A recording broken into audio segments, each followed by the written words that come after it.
Hello friends, जैसा कि आप लोग जानते हैं हम लोग पढ़ रहे थे नेटवर्क एनालिसिस। नेटवर्क एनालिसिस में हम आप लोगों को पढ़ा रहे थे ट्रांजिएंट एनालिसिस।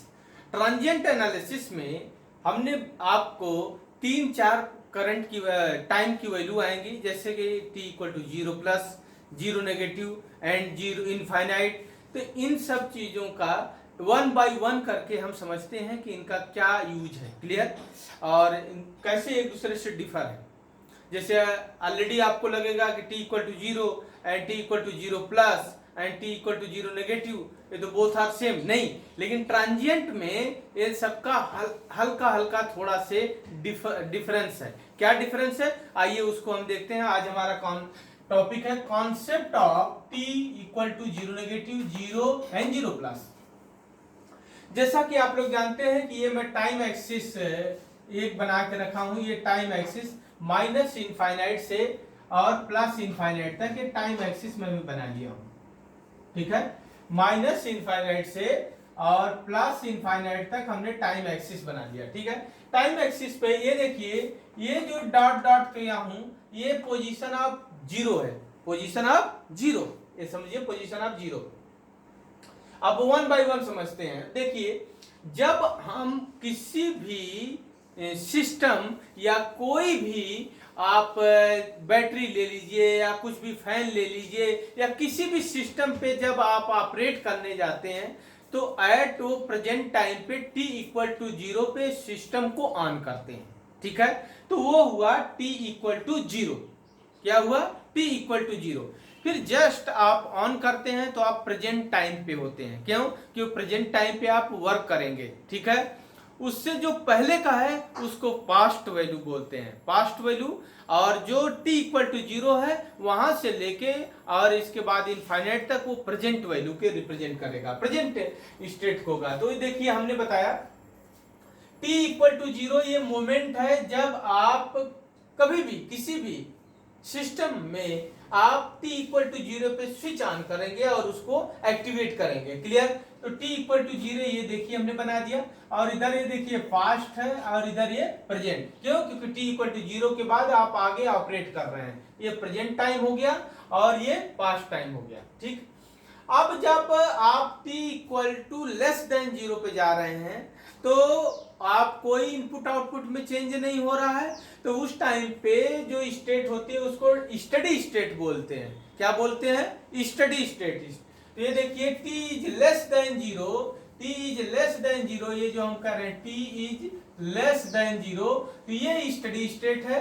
और इधर ये ट्रांजिएंट स्टेट है। क्यों ट्रांजिएंट स्टेट है, जैसा कि मैं आप लोगों को बताया, जो ही आप स्विच क्लोज करेंगे इनपुट आउटपुट में चेंज होगा, आउटपुट रेस्पॉन्स मिलेगा, और इसके बाद जो भी सिस्टम है वर्क करके एक पर्टिकुलर टाइम के बाद वो स्टडी स्टेट में फिर पहुंच जाएगा। तो ये देखिए t equal to 0, t equal to 0 पे आप स्विच को ऑन किए, स्विच ऑन करने के बाद आप प्रेजेंट टाइम पे चले, प्रेजेंट टाइम पे चलते चलते चलते चलते मान लीजिए कि t इक्वल टू इंफिनिटी पे फिर से वो स्टडी स्टेट में आ जाएगा। स्टडी स्टेट, तो इसको प्रेजेंट स्टडी स्टेट बोलते हैं। और ये जो है इसको कहते हैं पास्ट स्टडी स्टेट। जैसे आप t इक्वल टू 0 पे आप स्विच क्लोज किए, अब इसके बाद आगे बढ़ रहे हैं, फिर से स्टडी स्टेट आएगी। क्योंकि जैसे मान लीजिए आपकी मोबाइल की बैटरी है, मोबाइल की बैटरी है, आपने स्विच ऑन किया, वो चार्ज होते होते होते एक पर्टिकुलर टाइम के बाद फुल चार्ज हो जाएगी, तो फिर से स्टडी स्टेट में आ जाएगी। जब फुल चार्ज हो जाएगी तो स्टडी स्टेट में आ जाएगी। लेकिन जस्ट उससे पहले आपने कोई इनपुट आउटपुट नहीं दिया, तो वो भी क्या है, स्टडी स्टेट में है। स्टडी स्टेट में है, उसको पास्ट स्टडी स्टेट बोल रहे हैं। और जब t इक्वल टू 0 पे आगे बढ़ते बढ़ते चार्ज होते होते फुल चार्ज हो गई, मैक्सिमम पीक तक पहुंच गई, तो उस पे इसके बाद भी स्टडी स्टेट आएगी, उसको प्रेजेंट स्टडी स्टेट बोलते हैं। तो कंफ्यूजन नहीं है, स्टडी स्टेट मीनिंग दोनों का सेम है, लेकिन बस एक पास्ट है एक प्रेजेंट है, दोनों में सेम एलिमेंट है। आपको आप आगे बढ़ते हैं तो इसीलिए अब देखिए, फिर इसके बाद t इक्वल टू 0+, ये तो थोड़ा सा मैं दूर बनाया हूं क्योंकि आपको दिख सके, नहीं तो t इक्वल टू 0 ये है, जस्ट इसके जस्ट आगे 0+ है, तो इसलिए मैं थोड़ा दूर बनाया हूं क्योंकि आपको दिख सके, clear. t equal to just यहाँ पे 0+ है, तो यहाँ 0 प्लस हमने थोड़ा सा दूर बनाया, तो जो ही आप स्विच ऑन करें तो उसके जस्ट, तो ये देखिए t इक्वल टू 0 प्लस क्या है, represent the momentum time, momentum time after switch is operated, after switch is operated, मतलब जो ही स्विच आपने ऑपरेट करवाया है, जो ही स्विच आपने ऑन किया, ठीक है, उसके जस्ट जब मोमेंट के बाद आप जो भी स्विच ऑपरेट करने के बाद का जो टाइम है उसको t0 प्लस से रिप्रेजेंट करते हैं। देखिए t इक्वल टू 0 प्लस, थोड़ा सा हम दूर बनाए हैं केवल आपको दिखाने के लिए, एक्सप्लेन करने के लिए, ठीक है। फिर इसके बाद t इक्वल टू 0 नेगेटिव क्या है, आपने t इक्वल टू 0 पे स्विच ऑन किया, तो उसी तरह represent the momentum time before, जब momentum time before the switch is operated, मतलब जब आपने स्विच ऑन किया उससे जस्ट पहले का जो टाइम है वो है आपका t0 नेगेटिव, ठीक है, t0 नेगेटिव। अब यहाँ पे देखिए t0 क्या है, t0 क्या है, जो इस पे हमने स्विच क्या किया है, represent the transition time at which switch is operated. Transition time मतलब स्विच आपका ओपन था कि क्लोज था, वो ट्रांजिशन टाइम है, जो ही स्विच आप ऑन करेंगे या ऑफ करेंगे उसके अकॉर्डिंग आपका सर्किट में चेंज होगा, तो इसीलिए इसको ट्रांजिशन टाइम बोलते हैं। t इक्वल टू 0 क्या है, ट्रांजिशन टाइम, क्योंकि t इक्वल टू 0 पे आप जैसे मान लीजिए आप गए, आप फैन ऑन किए, फैन ऑन किए तो t इक्वल टू 0 पे फैन ऑन किए, इससे पहले फैन क्या था, बंद था, तो बंद था तो वो देखिए ट्रांजिशन फेज हुआ, जो ट्रांजिशन फेज हुआ क्या हुआ, पहले आपका ऑफ था अब फिर ऑन हुआ, तो इसीलिए इस t इक्वल टू 0 को क्या बोल रहे हैं, represent the transition time at which switch is operated. फिर इसके बाद आपका आता है t equal to infinite, t equal to plus infinite. ये देखिए हमने बताया था जैसे आपने स्विच ऑन किया और फैन की स्पीड बढ़ते बढ़ते बढ़ते एक पर्टिकुलर टाइम के बाद ये क्या हो जाएगा, स्टडी स्टेट में चला जाएगा, इनपुट आउटपुट चेंज होना बंद हो जाएगा, ठीक है। तो उस कहते हैं कि t इक्वल टू इनफाइनाइट भी क्या है, steady state time after switch is operated. Steady state ये भी है, लेकिन इस टाइम पे स्विच क्या है, ऑपरेट कर रहा है, स्विच क्या है, ऑपरेट कर रहा है। और t equal to minus infinite क्या है, steady state time before the switch is operated. t equal to minus infinite इधर है, अरे भाई t इक्वल टू 0 पे आप ऑन किए तो पता नहीं कितनी देर से स्विच क्या ओपन थी, क्लियर हो, तो माइनस इनफाइनाइट टाइम से ओपन थी, तो उस टाइम पे भी क्या होगी, स्टडी स्टेट ही रहेगी, लेकिन बस ये क्या है, स्विच उस टाइम पे क्या रहेगी, वो आपका ऑपरेट नहीं होगी, ऑपरेट होने से पहले की बात है, ठीक है।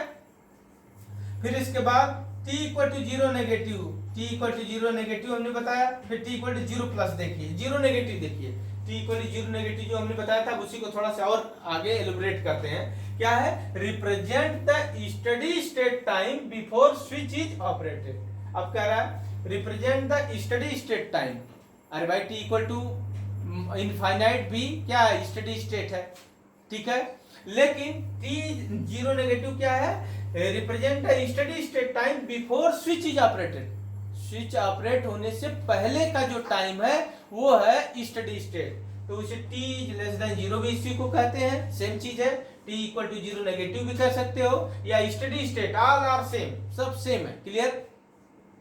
तो आपको ये मैं बताना चाहता हूं कि जब भी हम ट्रांजिएंट एनालिसिस करते हैं तो ट्रांजिएंट एनालिसिस में इन टाइमों का बहुत ज्यादा इंपॉर्टेंस है कि t equal to 0, t equal to 0 negative, t equal to 0 positive, t equal to infinite और t equal to minus infinite, ठीक है। तो इनमें वन बाय वन आप समझिए कि इनका मीनिंग क्या है। हमने बताया कि t इक्वल टू 0 क्या है, जब आप स्विच ऑन कर रहे हैं, मोमेंटम टाइम, ट्रांजिशन टाइम, समझ में आ रहा, ट्रांजिशन टाइम जब स्विच ऑपरेट हो रहा है, क्लियर।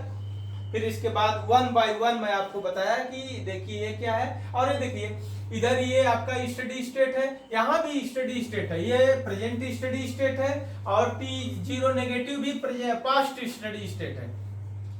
जैसा कि आप लोग जानते हैं कि जब स्टडी स्टेट होता है तो इंडक्टर के अक्रॉस वोल्टेज क्या होता है, 0 वोल्ट, और करंट कैपेसिटर के अक्रॉस क्या होती है, 0 एम्पियर, ठीक है। तो ये 0 वोल्ट की वजह से इंडक्टर हमारा क्या हो जाता है, शॉर्ट सर्किट, एंड कैपेसिटर क्या हो जाता है, ओपन सर्किट, क्योंकि कैपेसिटर के अंदर की करंट क्या होती है 0 एम्पियर, और इंडक्टर के क्रॉस वोल्टेज भी क्या होता है 0 वोल्ट। ठीक है, सेम उसी तरह से जीरो नेगेटिव पे देखिए, जब पास से स्टडी स्टेट रहा है तो VL जीरो नेगेटिव भी क्या होता है 0 वोल्ट, और IC जीरो नेगेटिव क्या होगा 0 एम्पियर। तो इसलिए ये भी क्या होता है स्टडी स्टेट। और स्टडी स्टेट में मैं आपको बता चुका हूं कि हमारा स्टडी स्टेट में इंडक्टर हमारा एक शॉर्ट सर्किट की तरह बिहेव करता है। स्टडी स्टेट में हमारा इंडक्टर शॉर्ट सर्किट की तरह बिहेव करता है। क्लियर। एंड आपका जो कैपेसिटर है, कैपेसिटर जो है ये स्टडी स्टेट में ये ओपन सर्किट की तरह बिहेव करता है। ठीक है, ये ओपन सर्किट की तरह बिहेव करता है। ध्यान दीजिएगा, स्टडी स्टेट में हमारा इंडक्टर शॉर्ट सर्किट की तरह बिहेव करता है, कैपेसिटर ओपन सर्किट की तरह बिहेव करता है। क्यों? क्योंकि इंडक्टर के अक्रॉस जो वोल्टेज होता है, अगर मैं VL इनफाइनाइट की भी बात करूं या आपका VL जीरो नेगेटिव की बात करूं तो ये क्या होता है 0 वोल्ट होता है। क्लियर। और इसी तरह अगर मैं आपका steady state IC zero negative की बात करूं या आपका IC इनफाइनाइट की बात करूं तब भी 0 एम्पियर होता है। क्लियर। तो इन दोनों को देखते हुए हमारा स्टडी स्टेट में जो कैपेसिटर है वो ओपन सर्किट हो जाता है, और जो हमारा इंडक्टर है वो क्या हो जाता है शॉर्ट सर्किट हो जाता है। और स्टडी स्टेट यह है t इज लेस देन 0 पे भी स्टडी स्टेट है, और t इक्वल टू इनफाइनाइट पे भी स्टडी स्टेट है। तो ये आपको तीनों का कॉन्सेप्ट समझ में आया। Concept of t equal to 0 negative, 0 and 0 plus. इसमें आपको कंफ्यूजन होने की जरूरत नहीं, कंफ्यूज होने की जरूरत नहीं। क्यों कंफ्यूज नहीं होने की जरूरत है? क्योंकि आपको सब 1 बाय 1 हमने लिख के क्लियर कर दिया। ठीक है, थैंक यू।